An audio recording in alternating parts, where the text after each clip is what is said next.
Putin arrives in Iran today to hold a series of meetings with the Iranian leadership centered around Russia's outreach to the alternative nations of the world outside of the US and Western Europe. What we are seeing today is the formation of a strategic understanding, potentially leading to an alliance or such framework between Russia, Iran, and China as a counter to the American-led NATO military alliance. As part of their response in Vladimir Putin's mind, and from the standpoint of the Kremlin that he controls, the U.S. encirclement of Russia through NATO, and then the encirclement of China through the Quad has to be countered through building alliances with nations that are outside the orbit of the U.S.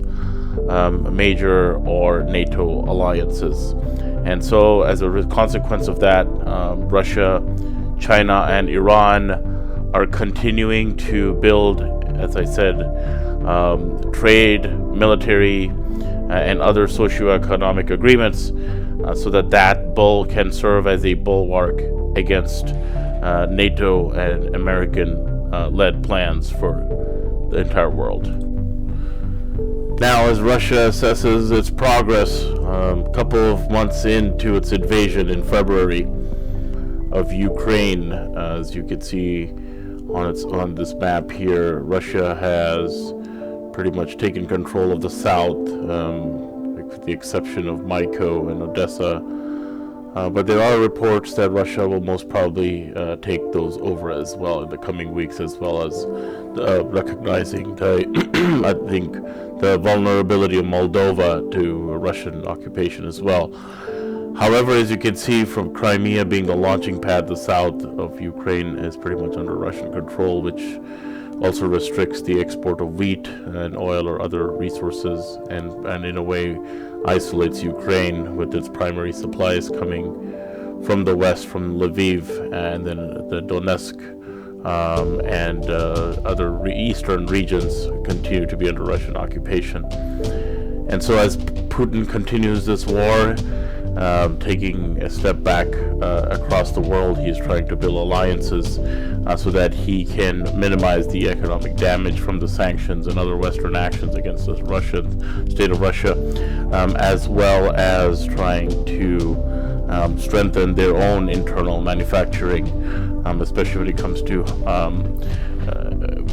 complex engineering and sophisticated production of materials that should help support Russia for the war effort.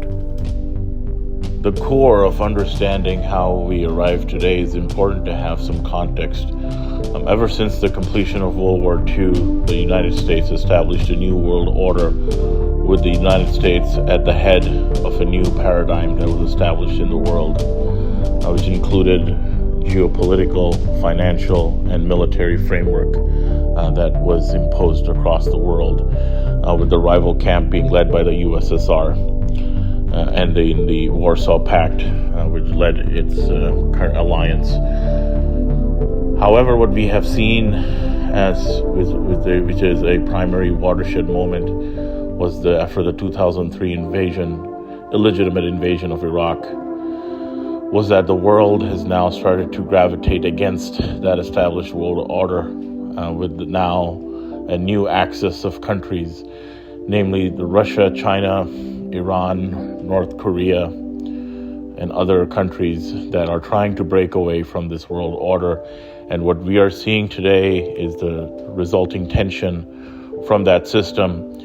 Part of the core financial underpinning of the world order is the hegemony of the US dollar that a lot of countries today are trying to bypass by indulging in either a barter-based system or by trading directly in their currencies.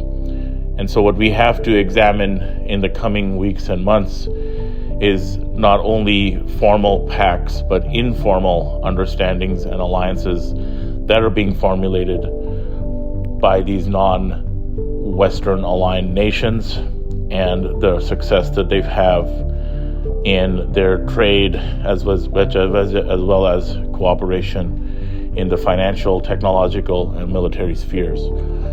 The United States is opposed to the establishment of an alternative world order that these countries are trying to put together. However, given if we look at the history of past empires, it is a trend that is irreversible, and eventually there will be alliances and nations that will break out of this order and establish their own framework. So it will be interesting to see how that develops in the coming weeks and months ahead. And thank you for watching. My name is Farouk, and this is the Farouk Reports. Take care, have a nice day.